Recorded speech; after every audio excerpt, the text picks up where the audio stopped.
saya Abraham Aurelia. Pada kesempatan kali ini saya akan menjelaskan materi struktur atom, yang dimana materi ini merupakan materi pembelajaran kimia kelas 10 semester 1. Sebelumnya kalian tahu nggak sih apa itu atom dan apa aja sih struktur atom itu tersendiri? Yuk lebih lanjut ikuti penjelasan dari saya. Nah, sebelum kita masuk ke struktur atom ya teman-teman, kita harus mengetahui atom itu apa. Kalau menurut teman-teman sendiri, atom apa ya? Nah, kalau menurut saya, atom merupakan ruang hampa atau unit terkecil yang dapat dibagi menjadi beberapa materi. Kita anggap sebagai atom ini bola basket dengan lapangan basketnya, yang dimana bola basket yang sangat kecil dan dibandingkan dengan lapangan bola basket itu merupakan salah satu contoh atom atau ruang hampa yang terjadi pada atom. Nah, untuk selanjutnya, atom sendiri ini telah diuji oleh beberapa tokoh ilmuwan yang nanti akan menghasilkan beberapa teori, sehingga teori ini akan menyempurnakan dari atom ini sendiri. Nah, seperti contoh yang sudah saya berikan, itu melakukan percobaan tabung sinar katoda, terus hemburan sinar alfa dan lain sebagainya. Nah, dari beberapa contoh ini kita dapat mengetahui 6 tokoh ilmuwan yang menjelaskan teori-teori dari atom ini. Antara lain yang pertama ada Demokritus, yang dimana Demokritus ini mengenalkan awal mula atau istilah atom itu tersendiri. Yang kedua ada John Dalton. Yang dimana menjelaskan teori hukum Roche. Yang ketiga ada J.J. Thomson, yang dimana J.J. Thomson ini menjelaskan atom merupakan seperti roti kismis, yang dimana di tengah ada plus dan di kanan serta samping kanan kiri atas bawah merupakan negatif. Nah, dari J.J. Thomson ini disederhanakan atau dimulakan lagi oleh Ernest Rutherford, yang dimana beliau menyampaikan atom dan elektron bergerak mengelilingi di sel seperti ini. Positifnya di tengah, nanti di sini ada elektron dan lain sebagainya yang mengelilingi inti sel tersebut. Nah, setelah dari Ernest Rutherford disempurnakan lagi oleh Niels Bohr, yang dimana Niels Bohr tersebut menjelaskan bahwasanya elektron mengelilingi inti atom pada lintasan tertentu yang stasioner. Nah, seperti ini contohnya. Ini inti atomnya, ini elektronnya. Dan yang terakhir disempurnakan lagi oleh Erwin Schrödinger bahwasanya atom terdiri dari inti yang berupa proton dan neutron dan menjadi pusat atom. Seperti ini ya teman-teman. Nah, setelah kita mengetahui pengertian atom, terus apa aja sih penelitiannya dan siapa aja tokoh atau teori yang mengembangkan penelitian tersebut. Setelah dari kita mengetahui, kita akan membahas lebih lanjut tentang lambang unsur atom, yang dimana lambang unsur atom digambarkan jadi A, Z, X. A merupakan nomor massa, proton ditambah neutron untuk mencari nomor massa tersebut. Nah, untuk nomor atom sendiri itu didapatkan dari proton sama dengan elektron. Dan untuk X ini merupakan lambang unsur, yang dimana seperti H, O, Cl, Mg, B, dan lain sebagainya. Nah, untuk contohnya kita beri dua di papan ya teman-teman.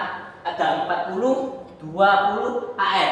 Ar merupakan lambang unsur di tabel periodik, merupakan argon, yang dimana protonnya sama dengan 20. Kita lihat lagi, nomor atom sama dengan proton. Ini proton di bawah, elektron sama dengan proton sama dengan elektron. Untuk elektronnya 20, dan untuk neutron itu kita mencari kenetralan dari atom tersebut dengan cara nomor massa dikurangi nomor atom. Seperti pada contoh 40 dikurangi 20, yakni hasil dari neutron tersebut adalah 20. Contoh yang kedua kita ambil di 23 11 Na. Untuk protonnya 11 sesuaikan pada nomor atom yang tersedia. Elektron juga 11 seperti pengertian yang kita sudah ketahui, proton sama dengan elektron. Dan untuk neutron sama seperti tadi. Kita mengetahui nomor massa dulu dikurangi nomor atom.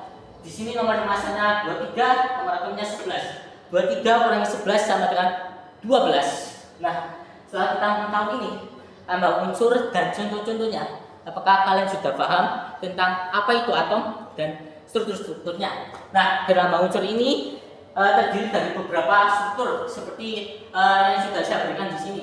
Ini merupakan pusat, ini elektron, dan di pusatnya ada protonnya. Untuk penyusunan strukturnya itu terdiri dari inti atom dan elektron. Nah, inti atom sendiri dibagi menjadi dua, yakni proton yang bersifat positif dan neutron bersifat netral. Nah, untuk elektron sini bersifat negatif ya teman-teman. Nah, satu elektron ini bersifat 9 kali 10,28, sangat kecil sekali. Nah, setelah dari kita mengetahui struktur, lambang unsur, teori apa itu atom dan lain sebagainya, mari kita masuk ke isotop, isobar, dan isotop. Dan di mana isotop, isobar, isoton ini merupakan salah satu bagian yang saling mengikat materi tentang struktur atom yang kita akan bahas ini. Nah, untuk sebelum memasuki materi ini, apakah kalian tahu isotop, isobar, isoton itu apa? Jika belum tahu, mari ikuti penjelasan saya. Nah, untuk isotop sendiri merupakan dua atom atau lebih yang mempunyai proton yang sama.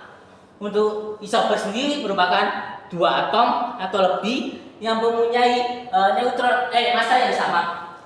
Dan untuk isoton sendiri memiliki dua atom atau lebih yang memiliki neutron yang sama.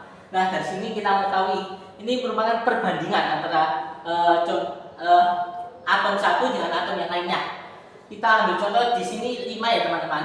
Ada 12 6C, itu merupakan protonnya 6, elektronnya 6, neutronnya 6. Nah, proton itu didapatkan dari nomor massa, nomor atom, elektron didapatkan dari nomor atom. Seperti pengertian yang saya tadi, proton sama dengan elektron. Dan untuk neutron itu kita dapatkan melalui nomor massa dikurangi nomor atom itu sendiri. Seperti pada contoh 12 dikurangi 6 sama dengan 6. Nah, untuk rumus yang contoh yang kedua itu 13 6C, merupakan protonnya 6, elektronnya 6, dan neutronnya 6. Seperti rumus yang pertama, proton dan elektron kita dapatkan dari nomor atom, dan neutron sendiri kita dapatkan dari nomor massa dikurangi nomor atom.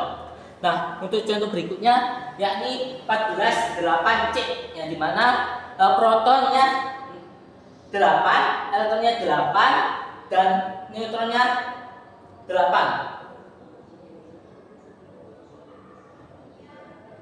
Nah, di sini merupakan contoh kedua dari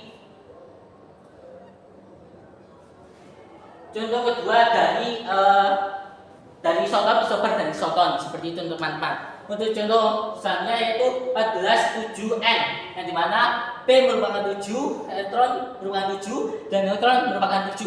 Yang dimana seperti rumus yang saya jelaskan tadi, proton dan elektron didapatkan dari nomor atom, dan neutron didapatkan dari nomor massa dikurangi nomor atom itu sendiri. Dan contoh yang kelima 15 7N, protonnya 7, elektronnya 7, dan neutronnya 8. Proton dan elektron didapatkan dari nomor atom, dan neutron didapatkan dari nomor massa dikurangi nomor atom. Nah, untuk isoton sendiri di sini terdapat dua, dari nomor 1 sampai 3 dan nomor 4 sampai 5. Nah, untuk isoton sendiri itu dari 3 dan 5, karena 3 merupakan neutronnya 8 dan 5 merupakan neutronnya 8. Nah, untuk yang kedua ada 2 dan 4, yang dimana 2 merupakan neutron 7 dan 4 merupakan neutron 7. Dan untuk isobar merupakan 2 atom lebih yang dimana memiliki massa yang sama.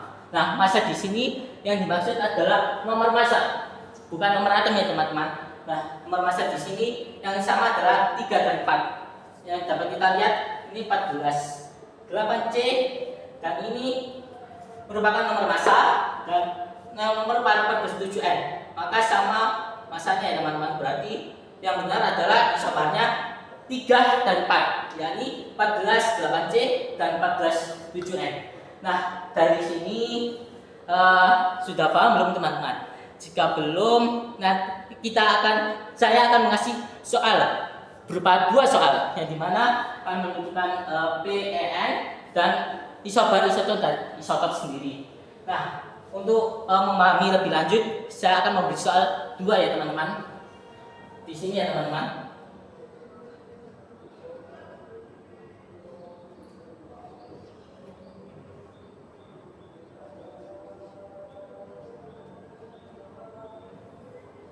Nah, ini kalian cari isotop, isobar, isotonnya dari kedua tersebut. Jika tidak ada, tidak usah ditulis dari isotop, isobar, dan isoton.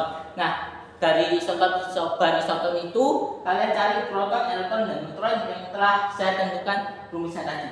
Nah, dari sini saya akan lanjutkan materi yang berupa mekanika kuantum dan hukum Aufbau, yang dimana kedua ini saling mengikat dan saling menyatukan satu antara lain dengan atom tersebut.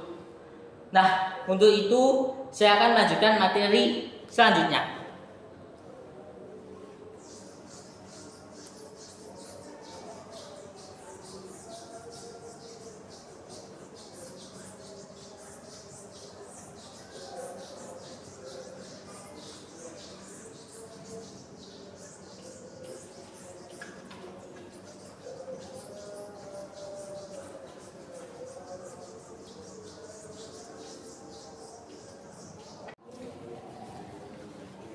Nah, setelah menjelaskan tadi berupa struktur-struktur atom, lambang unsur, terus atom itu apa dan lain sebagainya, kita akan melanjutkan materi selanjutnya, yaitu elektron valensi. Elektron valensi adalah elektron yang dimana terdapat di luar atom-atom tersebut. Seperti contoh atau konfigurasi elektron-elektron tersebut. Seperti contoh pada 10K, yang dimana 10K ini kita dapatkan menjadi 2 dan 8. Nah, 2 ini merupakan inti dalam dan 8 merupakan inti luar, atau yang bisa disebut dengan elektron valensi. Dan untuk selanjutnya ada 15O. Nah, ini kita konfigurasikan menjadi 2, 8, dan 5. 2 ini kulit dalam, 8 kulit dalam, dan sisanya merupakan kulit luar atau elektron valensi, dan 17Cl. Nah, 17Cl kita konfigurasikan menjadi 2, 8, 7. 2 ini kulit pertama, 8 ini kulit kedua, dan 7 merupakan elektron valensi atau elektron keluar dari konfigurasi tersebut. Nah, dari konfigurasi elektron tersebut memiliki ketentuan subkulit masing-masing. Subkulit atom dibagi menjadi 5. Yang pertama, subkulit pertama terdiri dari 2 atom. Ini 1, 2. Nah, di sini subkulit pertama terdiri dari 2 atom. Dan untuk subkulit 2 terdiri dari 8 atom. Dan untuk subkulit ketiga terdiri dari 16 atom untuk konfigurasinya. Dan untuk subkulit 4 terdiri dari 32 atom.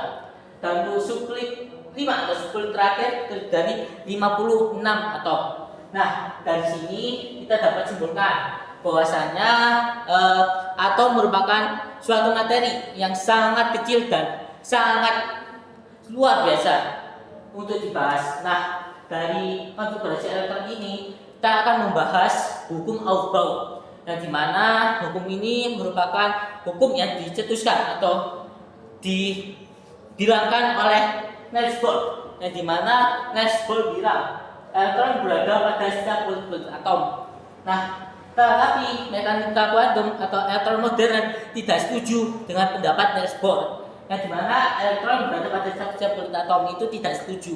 Tetapi elektron modern ini memiliki pendapat sendiri, yang dimana elektron yang pada setiap kulit atom menyebar ke dalam orbital subkulitnya, yang dimana elektron yang pada subkulit atom ini akan menyebar, tidak bergerombol menjadi satu. Nah, untuk dari menurut mekanika kuantum, subkulit dibagi menjadi 4, yaitu ada subkulit S, subkulit P, subkulit D, dan subkulit F. Di mana subkulit S terdapat 2 elektron, subkulit P terdapat 6 elektron, subkulit D terdapat 10 elektron, subkulit F terdapat 14 elektron. Untuk orbital di sini dibagi menjadi kotak-kotak. Yang hadap ke atas ini merupakan positif, yang hadap ke bawah ini merupakan negatif. Negatif, ini positif. Nah, setiap satu kotak ini diisi negatif dan positif. Untuk S2 kita hanya perlu membutuhkan satu kotak, yaitu garis negatif 1 dan garis negatif garis positif 1. Dan untuk P6 membutuhkan 3 kotak, di mana isinya sama, garis positif 1 setiap kotak dan garis negatif 1 setiap kotak. Dan di 10 diisi 5 kotak, di mana setiap kotak diisi garis positif 1 dan garis negatifnya 1. Dan untuk F14 terdiri dari 7 kotak, di mana setiap kotaknya diisi garis positif 1 dan garis negatif 1. Nah, dari orbital ini saya akan memberikan contoh 2, yang dimana seperti pada papan 11Na. Nah, 11Na ini kita menurut hukum Aufbaunya, kita lihat di sini. Yang pertama 1S2, 2S2, 2P6, dan 3S1. Nah, gimana sih Kak cara ngitungnya? Nah, untuk cara ngitungnya itu kita lihat bagian luarnya aja ya teman-teman. Jangan lihat 2P, 3S, dan lain sebagainya. Kita lihat ini yang menghasilkan huruf depan dari lambung unsur tersebut. Seperti 2 ditambah 2, 4, 4 tambah 6, 10, ditambah 1, 11, berarti 11Na. Dan kedua 7N, yang dimana elektronnya 1S2, 2S2, 2P3, yang dimana 2 ditambah 2, 4 ditambah 3, 7, menghasilkan 7N. Nah, apakah kalian sudah paham belum tentang hukum Aufbau ini? Jika belum, saya akan memberikan contoh untuk menentukan golongan dan periode dari hukum Aufbau ini. Nah, untuk hukum Aufbau ini menentukan golongan dan periode dalam konfigurasi atom-atom tersebut. Untuk contohnya, saya akan berikan 2. Nah, ini merupakan 3 contoh yang saya akan berikan kepada teman-teman semua untuk menentukan golongan dan periode dengan menggunakan hukum Aufbau yang telah saya jelaskan tadi. Nah, untuk contoh pertama yaitu 3RI. Untuk konfigurasi menurut hukum Aufbau yaitu 1S2 dan 2S1. Oh ya teman-teman, sebelum menentukan ini kalian ingat S dan P ini merupakan golongan A, yang dimana sudah ditentukan oleh hukum tersebut. Selain S dan P itu bukan golongan A, tetapi masuk terdapat di golongan B, yang dimana di dalam tabel periodik itu terdapat 2 golongan, yaitu golongan A dan golongan B. Nah, untuk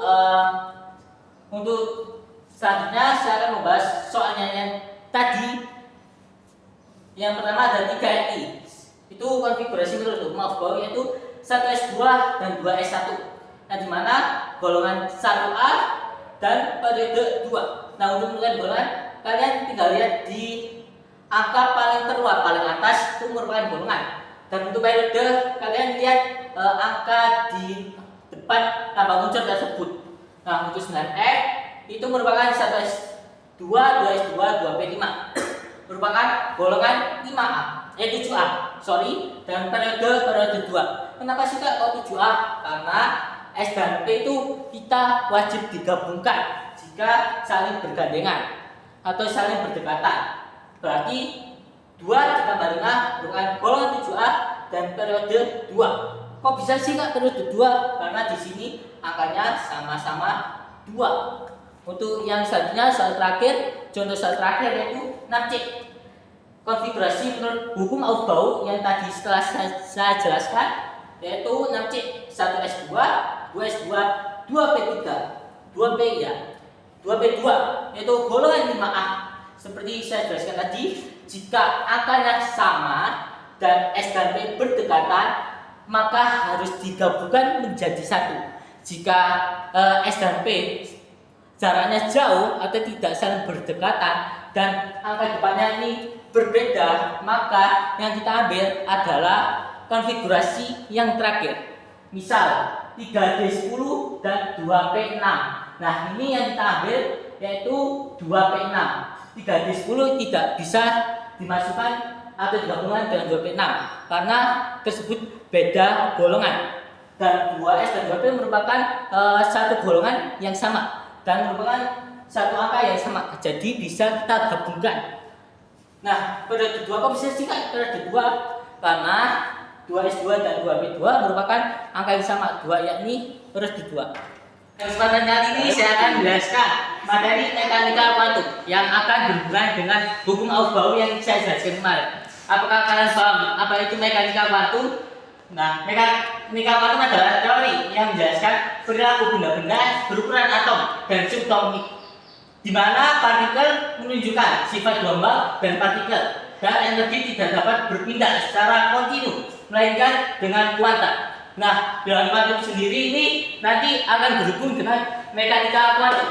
Mekanika kuantum dibagi menjadi 4 bagian, yaitu utama yang dilambangkan dengan huruf N. Utama ini merupakan kulit terluar dari atom tersebut. Dan yang kedua yaitu azimut yang dilambangkan dengan huruf N, yang dimana menyatakan subkulit. Yang di subkulitnya yang pertama S sama dengan 0, P sama dengan 1, D sama dengan 2, dan F sama dengan 3. Yang ketiga adalah magnetik yang melambangkan huruf M, yang dimana menjelaskan menyatakan orbital. Nah, untuk orbital S2 yakni 1 positif 1 negatif, yang P 1 negatif 1 positif yang sebanyak 6 kali, dan seterusnya. Nah, yang terakhir yaitu spin yang dilambangkan oleh huruf S, yang dimana arah rotasi elektron. Nah, untuk spin sendiri jika negatif nanti akan menghasilkan negatif setengah, dan jika positif dihasilkan plus setengah. Nah, untuk contohnya seperti ini. Yang pertama 3Ni.